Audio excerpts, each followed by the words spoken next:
Instinct and Intuition. By Robert Crosbie. Instinct is a direct perception of what is right, within its own realm. Intuition is a direct cognition of the truth in all things. Reason is, as it were, the balance between instinct and intuition. Animals have right instinct in regard to what to eat, and in regard to what is dangerous to them, for their instinct is acquired experience, but they do not reason in their instincts, they feel them. We reason about both our instincts, for we have some, and our intuitions, and usually reason ourselves into a false position from a false basis of thinking. Reason is an instrument we are working with, but if we start with wrong premises we are bound to come to false conclusions, however faultless the reasoning. Working logically, we can come to right conclusions only with an eternal premise. In no other way shall we ever determine the right in our modes of looking at things. In trying to understand instinct and intuition, therefore, we shall have to ascertain their true foundation. Certainly, there must be a deep meaning in, and a deep cause for, their existence. Looking upon the animal kingdom and seeing therein actions proceeding for the welfare of the different animal beings, we call those actions on their part instinct, without at all realizing that something produced that instinct. It could not arise of itself. It must have been a production, as all things in this or any universe are productions. The statement of the ancient wisdom religion is that at the root of every being of every grade, of every form and of every kind, there is one reality, spirit, and spirit alone. From spirit have come all productions, from spirit all evolutions have been brought about. The spirit is the same in all, the acquisition differs in accordance with the degree of progress of the individual or being, for evolutions proceed on individual lines.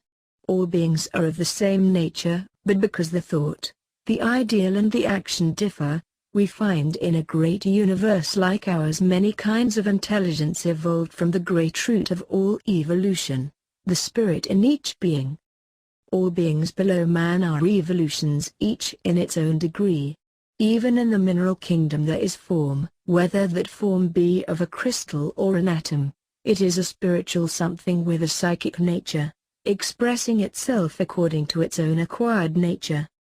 Crystals have their own particular sympathies and antipathies, their own attractions and repulsions. Are these mechanical?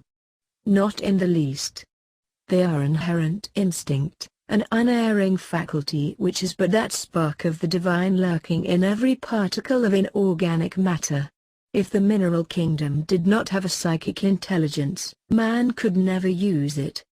The same is true with the vegetable and animal kingdoms, which, each, adds something to the mere psychical intelligence of the mineral kingdom in a limited way. Then, coming to man, we find that he has the power of transcending his conditions, of standing apart from them and looking upon them as a self-conscious being, separate from them, and of an entirely different nature. That which is but a spark of divinity in the lower kingdoms grows to be a flame in the higher beings. There are 7 distinct stages through which all forms come, from nebular matter down to our present concrete formations. Conditioned existence is produced by various kinds of lives in every state of matter, by different acquired intelligences. But man had a large part in the determination of the processes, of the degrees of descent to be undertaken, and it was according to his knowledge and processes instituted by him, that the state or conditions of the kingdoms below him were made. For man was a self-conscious being when this earth began. Man stands midway between spirit and what we call matter, he is the turning point of evolution, and on him depends the future of this evolution. Man has both instinct and intuition. Every cell in our bodies is instinctively impelled by us. Whether we are conscious of it or not, that instinct causes them to evolve. The lives in our bodies have been trained life after life, until their action is automatic and reflex. The cells of the different organs have their own special impulsations.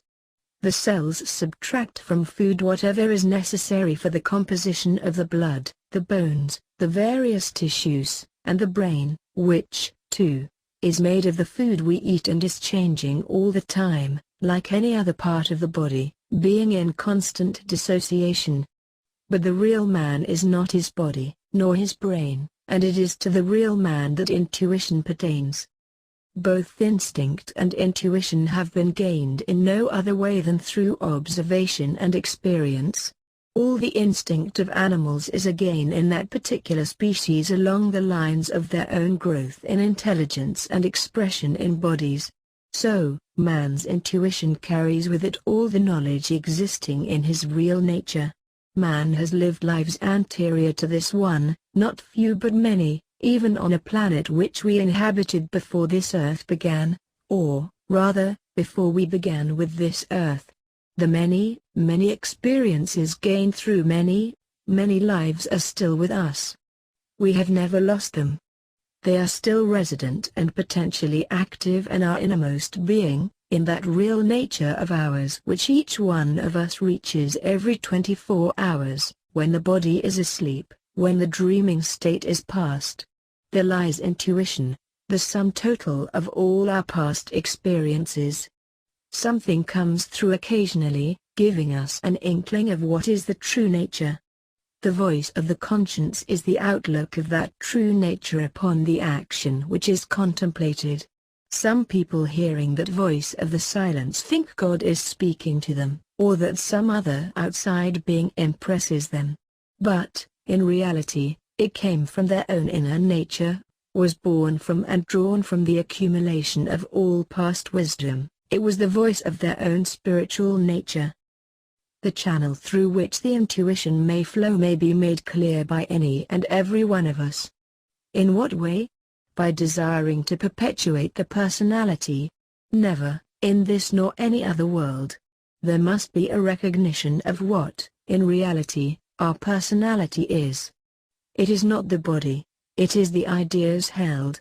Ideas make a body a fit vehicle for them. Ideas control the action of the body. Our personalities are composed of our ideas, our likes and dislikes, our attractions and repulsions, of the little things that we demand for ourselves, that buttress up in us the notion that all this is for me. This is not the real man. The personality cannot be retained, whatever the ideas held today. They are not the same as those we held in the past. Yet in the past we acted, as now, according to the ideas then entertained. In the future we shall have still other ideas, and will act in accordance with them. It is our thinking which limits our action. It is, then, for us to see that we are real spiritual beings internally, and that it is only the outer, the personality, which needs clarifying. The clearing can come about only by acting for and as the one self. Then we shall express our real natures clearly in this world of material things, then we shall know what some men only suspect, for intuition is a direct cognition of the truth. The message of Theosophy was given us that we may reach into that part of our nature which knows, which notes and knows. This is not an impossible task, for we are not poor miserable sinners, and others have accomplished it. They went this way and tested out for themselves, as is the only true way for everyone. They found it to be absolute fact that all this inner knowledge, or intuition, is recoverable. They know that our ideas, our thoughts, our modes of thinking, our limited understandings of our natures make our hindrances. They know that neither the body, nor any environment whatever is detrimental, but that every environment is an opportunity. The greater the obstacles, the more hindrances of circumstance, the greater the opportunity.